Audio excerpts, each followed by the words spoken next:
बहुत ही घोर कलयुग का समय है। और ये समय ऐसा समय जिसमें बचाव हो सकता है तो सिर्फ अल्लाह वाहिगुरु के नाम से। इंसान की मन इंद्रियां इतने फैलाव पे हो गई हैं कि उनके सामने गुरुमुखता, इंसानियत टिकती ही नहीं। टिकती उनकी है वो इंसानियत पे कायम रहते हैं, वही मानवता को कायम रखते भी हैं जो सेवा और सुमरन करते हैं। सुमरन करने के लिए कोई अलग से जगह नहीं चाहिए। आप अपने घर में, परिवार में रहते हुए आराम से सुमरन कर सकते हैं। बोल के करें, अंदर ही अंदर करें, जिभा से करें, ख्यालों से करें। पर कई बार इंसान कहता है उससे सुमरन होता नहीं। बड़ी हैरानी होती है। किसी का दिमाग विचार शून्य नहीं होता। हर इंसान के अंदर विचार सदैव चलते रहते हैं। यह अलग बात है, ज्यादातर लोगों के अंदर गलत विचार चलते हैं और कम अच्छे विचार चलते हैं। कम लोग ही होते हैं जिनके अंदर अच्छे विचार ज्यादा चलते हों और बुरे कम चलते हों। अगर ऐसा है तो वो भक्ति करता है, अगर ऐसा है तो वो सुमरन का पक्का है या सेवा करता है या दृढ़ यकीन है मालिक पे। इस वजह से तो पॉसिबल है कि बुरे विचार अंदर कम चले। अदरवाइज मन, ये नफ्स शैतान, बेलगाम घोड़े की तरह कहें या और रॉकेट की तरह कहें, क्या नाम दें इसको। आज के आधुनिक युग में बच्चे यही समझेंगे शायद कि आमतौर पे कहा जाता है ये गाड़ी 0 से 5 सेकंड में, 7 सेकंड में 100 पे जा सकती है। और मन की सुई 100 से शुरू होती है, उसके 0 है ही नहीं। उसका पहले ही जब स्पीडोमीटर पे पैर रखता है तो 100 पहले ही आया होता है। अब जरा सोचिए, उतने सेकंड में तो वो हजारों किलोमीटर की स्पीड पे चला जाता है।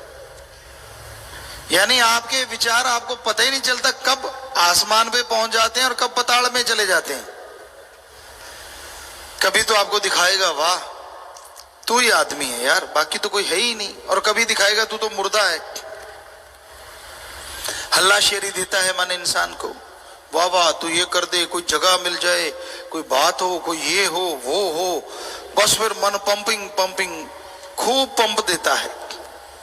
और आदमी कहता है मेरे जैसा तो बंदा पैदा ही नहीं हुआ। तो ये मन जालिम से लड़ना ही भक्ति है इस कलयुग में। आप दिखते कुछ और हो, अंदर प्रोग्राम कुछ और चल रहा होता है। यानी दुकान का लेवल जो लगा हुआ है और उसके अंदर सामान कुछ और ही रखा हुआ है। होता है ना ऐसा, कई बार कई दुकानों पे होता है। वो स्पेशल ग्राहक को ही देते हैं वो वाला सामान। आम ग्राहक तो जो पड़ा होता है उसी को देख के सामान ले जाते हैं, लेकिन कुछ स्पेशल होते हैं उनको वो वाला देते हैं जो लिखने में दिखने में नहीं होता। तो उसी तरह आपका मन आपके अंदर ऐसी बातें भर देता है जो दिखने में नहीं आती। आप वो चीज तक का दिखावा तो करते ही नहीं। अब हाँ मैं भगत, देखो मेरे जैसा कोई नहीं, मुझे तो सब पता है, मैं तो सब जानता हूं। खुद के बारे में जानता है तो छुपाता क्यों है? दूसरों के बारे में तू क्या खा के जानता है? खुद की गलतियां, खुद की बुराइयां आदमी को कभी लगती नहीं कि उसमें कमी है। उसको लगता नहीं मैं तो अच्छा हूं। अगर कमियां हो भी तो कबूतर की तरह आंखें बंद कर लेता है, कहता है बिल्ली तो आ ही नहीं रही। वो देखता भी है कि हाँ जो गलत करते हैं वो भरते हैं, लेकिन उसको ये लगा रहता नहीं नहीं मैं नहीं, मेरे में कुछ नहीं। कबूतर वाली बात आपको कई बार सुनाई है, हमने अपनी आंखों से देखी है।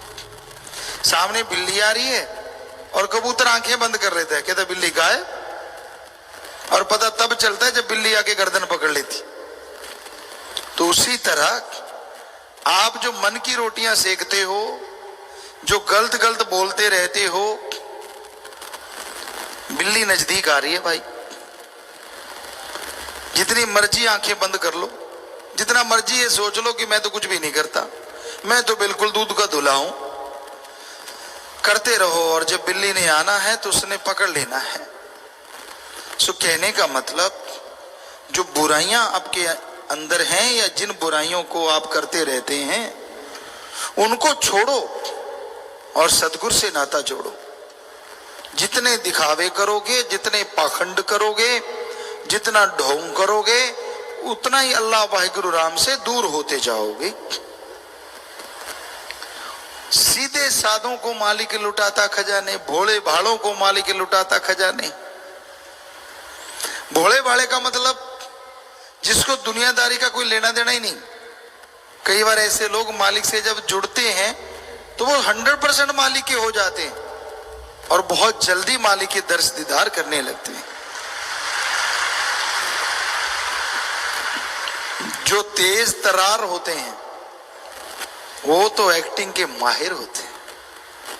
इंसान के अंदर तो इतने एक्सप्रेशन है मालिक ने भरे हुए जो कहने सुनने से परे, पर जब फकीर के सामने देते हो तो वो पकड़ लेता है, उसको पता चल जाता है अच्छा अच्छा बेटा। पंजाबी में कहावत है, अन्ना जुलाहा मानल मश्करियां, रब नाल ठगियां क्यों मारे बंदे आ ते दिन रात पापां च गुजारे बंदे आ। वो ऐसे नहीं, किसी को एहसास हुआ होगा तभी ऐसे गाने या दोहे छंद बनते हैं। और ये हमने देखा है, आदमी को तो बुद्धू बनाता ही है, भगवान को भी बनाता है, सतगुरु को बनाता है। उसकी चालें, उसके दिखावा, उसका चाल ढाल, उसका सोच जब हम देखते हैं तो बड़ा ही दुख होता है। क्यों, ये कहां पहुंचा खड़ा है इंसान। दिखता कुछ और है, दुकान कुछ और ही है, सामान कुछ और ही है, दिखाता कुछ और है, बोलता कुछ और है, और अंदर है कुछ और ही। तो ऐसा करने वाले घर के ना घाट के, ना दुनिया में उन्हें कोई मुंह लगाता है और ना ही भगवान की दरगाह में वो इज्जत हासिल करते हैं। दर दर 84 लाख जोनियों में चक्कर लगाते रहते हैं। इंसान गलती करता है तभी तो इंसान है, भगवान नहीं। बेप्रवाह जी सुनाया करते, गलती करके मान ले उसे इंसान कहते हैं, गलती पे गलती करे उसे शैतान कहते हैं, और गलती पे गलती करता ही चला जाए और ना माने उसे हैवान कहते हैं। यानी 2 बार भी हो गई, चलो कोई बात नहीं, माफी मांगी, क्षमादान लिया, सुमरण किया, वो भी फिर भी आखिर है तो पशु वाली बात। इंसान को तो एक बार में हट जाना चाहिए ना। पर जो करते ही चला जाए और परवाह ही ना करे और एक्सप्रेशन ऐसे दे कि भाई मैं कुछ करता ही नहीं, मैं तो बिल्कुल सही हूं, तो ये बिल्कुल गलत है, ये शैतानियत। तो आप अपने नफ शैतान को, अपने मन शैतान को हमेशा रोक के रखा करो। जितना इसका लगाम कस के रखोगे उतना ही सतगुरु अल्लाह वाहिगुरु राम के नजदीक पहुंचोगे। और जब तक इंसान मन को रोकेगा नहीं, माल अल्लाह वाहिगुरु राम का कृपा पात्र नहीं बन सकता। सतगुरु मौला चाहे तो राई को पहाड़ बना दे और पहाड़ को राई बना दे, कोई देर नहीं लगती।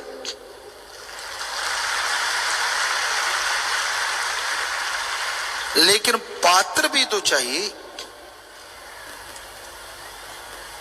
उसको झेलने वाला भी तो चाहिए, लेने वाला भी तो चाहिए। दया में रहमत तो मूसलाधार दिन रात बरसती है। अरे अमृत की तो बरसात हो रही है, पर आपका घड़ा ही औंधा पड़ा है तो अमृत क्या करेगा? उल्टे घड़े में एक बूंद नहीं जाती अमृत की। सो मन की उल्टी सोचों में जो उलझे रहते हैं, जो मनमते चला करते हैं, सब कुछ पाके भी उन्हें उसका एहसास नहीं होता। और जो मन से लड़ते हैं, थोड़ा सा पाके भी बहुत बड़े एहसास का हासिल कर लेते हैं और खुशियों से लबरेज रहते हैं।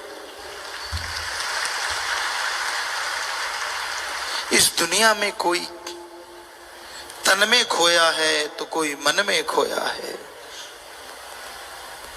कोई क्रोध में खोया है तो कोई धन में खोया है, कोई पुरुष में खोया है तो कोई औरत में खोया है। ये सब माया का मक्कड़ जाल है जो उसने ऐसा बनाया है, कोई माई का लाल राम नाम के बिना इससे ना निकल पाया है। ऐसा काल ने फंसाया है, पर सद्गुरु लेने आया है।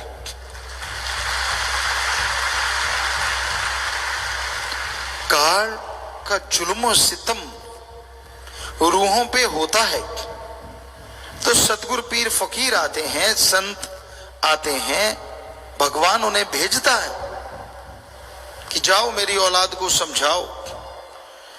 पर जब औलाद ही सारा दिन पकने वाले दूध की तरह कड़कड़ के लाल हो जाए, ये समझने लग जाए कि मैं तो अपने सतगुरु को अल्लाह राम को ही बुद्धू बना सकता हूं, तो समझो उसका बुरा समय आने वाला है। इसलिए अपने नफस के हत्थे चढ़ के अपने आप को अहंकार की बुलंदियों पे मत लेके जाओ, वरना गिर के चकनाचूर हो जाओगी। उसे पल पल की खबर है, वो क्षण क्षण की जानता है। वो हर इंसान के कारनामों को पहचानता है। वो जानता है आप कैसे कर्म करते हो, वो पहचानता है आप कब क्या कर रहे होते हो, पर उसे पर्दा मंजूर है, इसलिए वो चुप रहता है। और हमें नहीं लगता कि इंसान अपने पीर फकीर के वचन ना मान के सुखी होता होगा। क्षणिक सुखी हुआ, क्षणिक खुशी आई, फिर बुरा हाल, फिर अंदर बाहर से बेहाल। आत्मा कचोटती है, शर्म देती है, अरे ओ पगले कहां पड़ गया तन मन के चक्कर में। अपने अल्लाह, अपने वाहिगुरु, अपने राम को बुला के इंसान काल के चक्करों में उलझा हुआ है। एक कहावत आपको सुनाया करते हैं, आज फिर ख्याल में आई। एक राजा के पास बहुत कुछ था, बहुत परोपकारी राजा था, किसी का दुख दर्द नहीं सहता था। तो एक बार साधु संत उसे मिले, देखा कि यार ये इतनी भक्ति करता है, इतनी परमार्थ पर हित सेवा करता है ये राजा, इतना प्रजा को सुखी रखता है, क्यों ना इसे कोई वरदान दिया जाए। तो उन्होंने उस राजा को एक फल दिया कि हे राजन, ये फल ले ले तू, अगर खाएगा तो 9/9 हमेशा जवान रहेगा। तू इतनी समाज की सेवा करता है, इतना ख्याल रखता है प्रजा का, तो राजा ने वो फल ले लिया, पर वो राजा में एक बात थी, वो अपनी महारानी से बेइंतहा मोहब्बत करता था, बहुत बहुत ज्यादा प्यार करता था। तो राजा ने वो फल अपनी महारानी को दिया कि भाई तू चिर जौवन, हमेशा नवजौवन रहना, ये फल खा ले। रानी ने फल ले लिया। कुछ दिन बीते, वो फल राजा के सामने आया, घूम घुमा के उसे एक वैश्या फल दे रही थी। राजा हैरान रह गया, ये फल तो महारानी को दिया था और ये फल मुझे एक वैश्या दे रही है। उसने पूछा इसमें क्या फर्क, क्या है इस फल में? तो वैश्या कहेंगे, हे राजन, मैं गंदगी का घर और आप इतने अच्छे समाज सुधारक, इतने नेक राजा, मैं आपको फल दे रही हूं, इस फल की खासियत बड़ी जबरदस्त है। राजा कहने लगा, क्या? कहने लगे, इसे जो खाएगा वो हमेशा नवजौवन, चिर जौवन रहेगा, जवान रहेगा, बूढ़ा नहीं होगा। राजा हैरान रह गया, कहने लगा, बताओ तेरे पास फल कहां से आया? वो कांपने लगी, कहती बताती हूं। राजा कहता रुक। उसने महारानी को बुलाया, कहता फल कहां है? कहती जी खा गई। कहने लगी राजा के हाथ में फल था, कांप गई। कहने लगी मारो चाहे छोड़ो, मेरे यहां कोतवाल आता था, मैं उसे मोहब्बत करती थी। आपने मुझे फल दिया, मैंने कोतवाल को दिया। राजा ने कोतवाल को बुलाया, बुलाओ उसको। ये फल तो कोतवाल थर थर कांपते हुए कहने लगा, जी महारानी के पास तो मजबूरी वश जाता था, मेरा प्यार तो इस वैश्या से था, इसलिए मैंने ये फल इस वैश्या को दिया। राजा क्या सारे प्यार मोहब्बत के भरम भुले के टूट गए, आंखों में आंसू आ गए। देखा, जिस महारानी को मैं जान से ज्यादा प्यार करता था उसकी यारी कोतवाल से, और जिस कोतवाल की यारी महारानी से हो उसकी यारी वैश्या से। तो राजा कहने लगा, सबसे कोई अच्छा है इन सब में, हम सब में तो वो एक ही है और वो है वैश्या। उसको इनाम दिया। अरे महारानी, तुझे क्या चाहिए था जिसके पास महाराजा था? अबे ओ कोतवाल, जिसको महारानी मिल जाए और क्या चाहिए? पर तूने इसको दिया।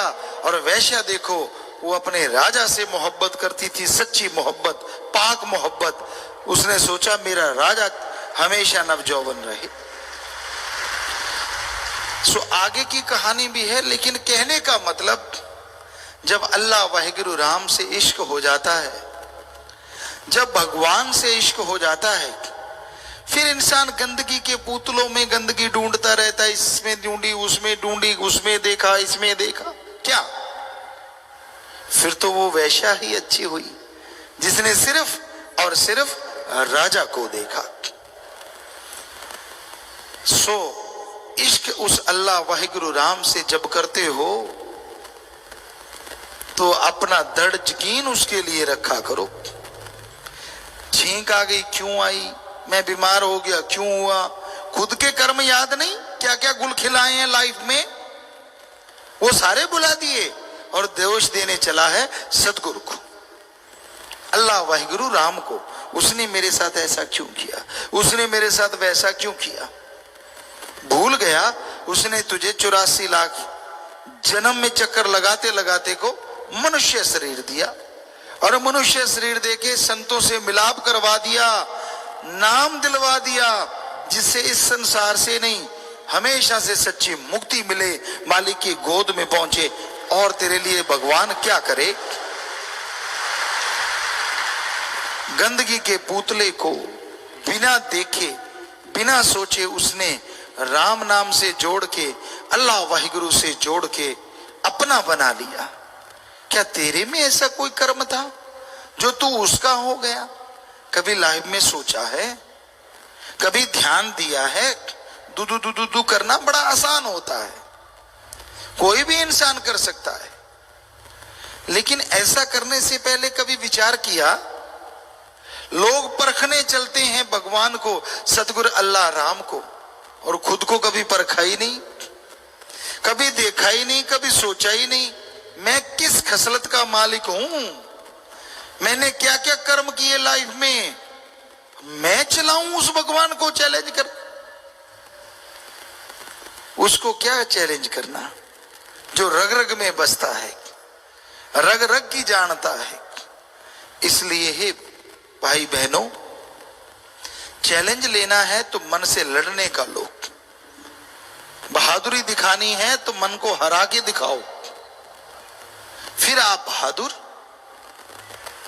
मन से तो लड़ना नहीं, वो जिस गति में ले गया उसी गति में बह गया। भूल जाता है एक ऐसा खस्म, एक ऐसा साईं है जिसे अल्लाह वाहिगुरु राम कहा जाता है।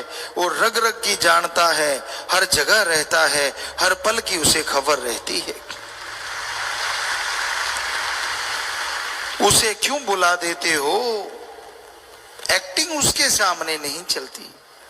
इसलिए कहीं तो कम से कम सच्चे लगो। कोई जगह तो ऐसी हो पीरो मुर्शिदे कामिल के सामने आदमी सच बोले। एक सज्जन आए और हमें कहने लगे, गुरुजी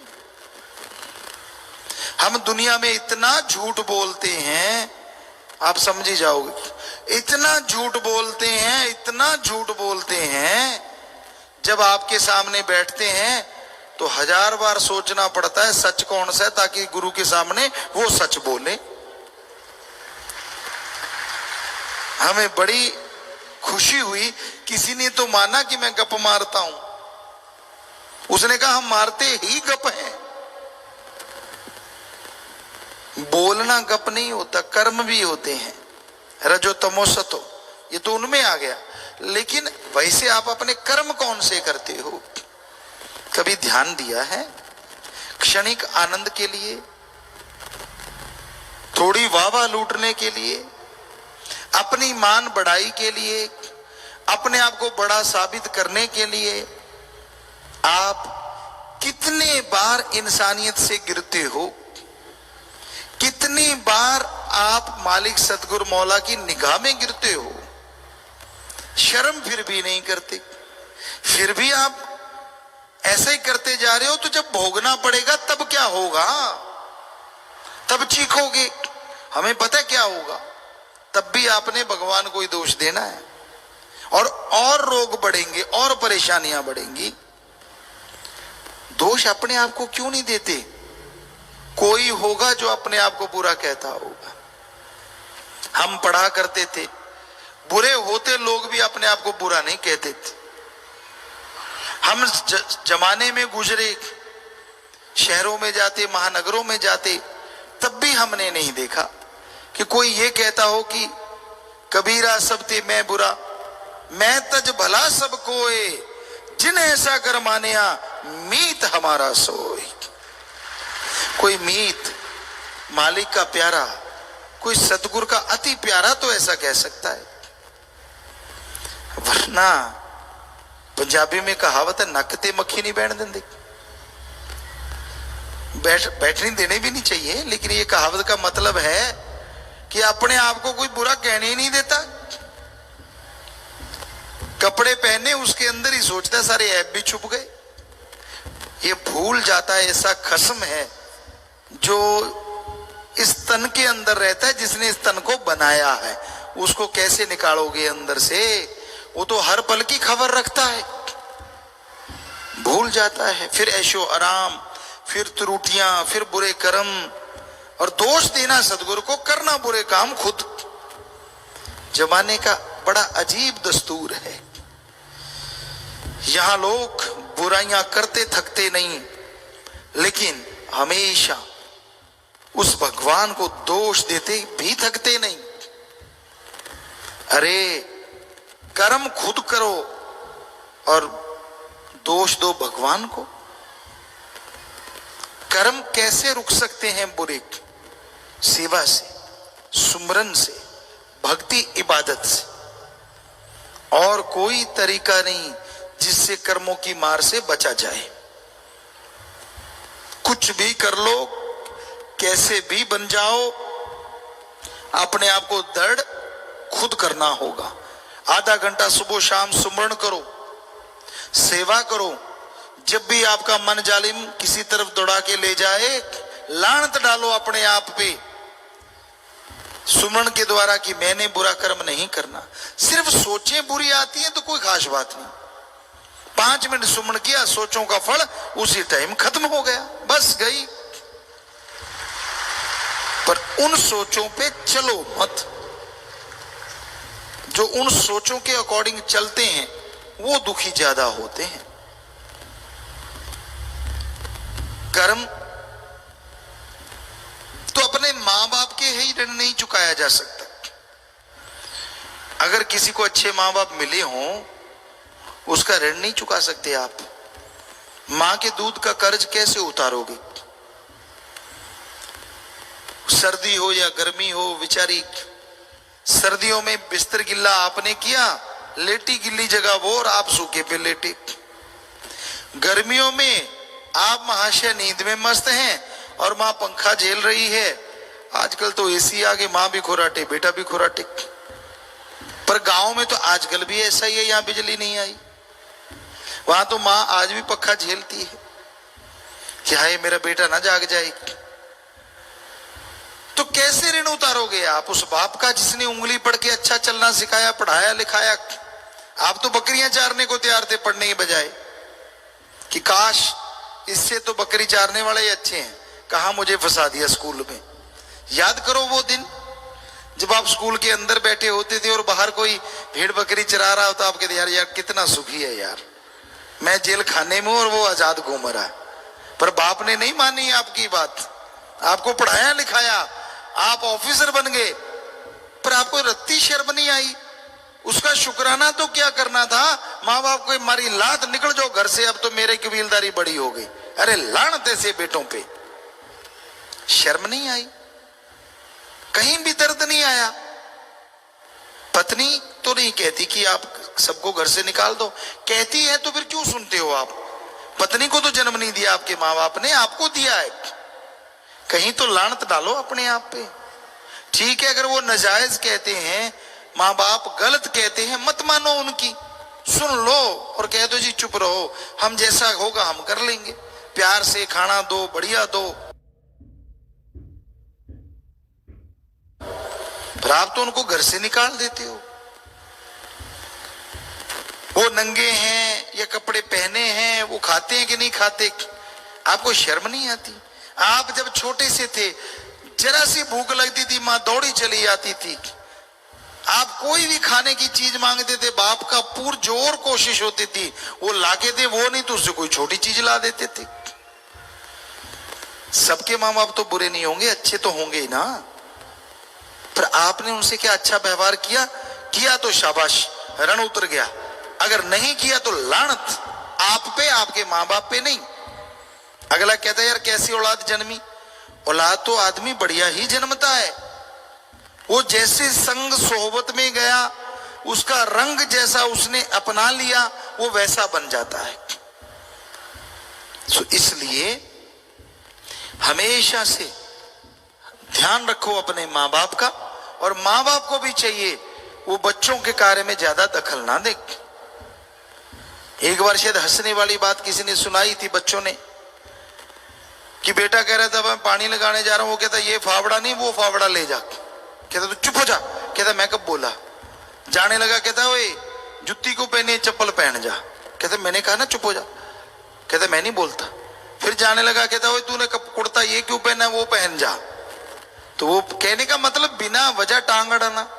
एक तो बुजुर्ग अवस्था में वैसे टांगे कमजोर हो जाती, और बिना वजह आप अड़ाते रहते हो। आप राम का नाम क्यों नहीं जपते बुजुर्गों? जितना जोर दाढ़ी बाड़ी संवारने में लगाते हो, उससे आधा राम नाम का जाप करने में लगा लिया करो ना।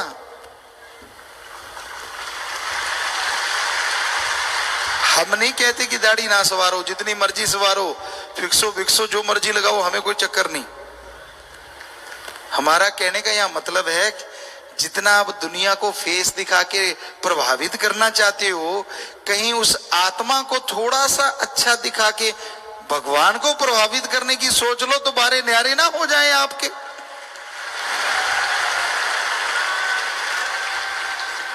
पर कई ऐसे होते हैं, कहते यार तजर्बा ही अब आया है, पहले तो पता ही नहीं चला, जवानी तो नदानी में चली गई, अधेड़ अवस्था में बच्चे पालते रहे, अब थोड़े से सुरखुरु हुए हैं, अब मतलब थोड़े से खाली से हुए हैं, अब मजा लेंगे जिंदगी का। और कई बार मजा लेते लेते टांग तुड़वा बैठते हैं, फिर मजा ही लेते रहते चारपाई पे। सो कहने का मतलब, कभी तो रिटायरमेंट ले लो गृहस्थ जिंदगी से। जन्म से लेके मरने तक गृहस्थ में डूबे रहोगे क्या? कभी तो वाहिगुरु राम को याद कर लिया करो, जिसने बढ़िया सी जिंदगी दी है, मनुष्य जीवन दिया है। पर ना जी, मेरा ये क्यों नहीं, मेरा वो क्यों नहीं, मेरा फलां। एक बुजुर्ग माता आई, हमने कहा बेचारी बीमार है, शायद प्रार्थना करना चाहती है, हाथ कांप रहे हैं, तक तक तक सिर कांप रहा है। हमने कहा हाँ बोलो, आप उदास हैं? कहते हाँ पिताजी। क्या चक्कर है? बेटा पोता तंग करते हैं? कहते नहीं नहीं नहीं नहीं, नहीं। बढ़िया घर है, बेटा है, पोता है, आगे पोते के भी बेटा है, बड़ा हो गया, तो फिर क्या चाहती हो? कहती पोते के बेटे के बेटा हो जाए, बेटियां हैं दो।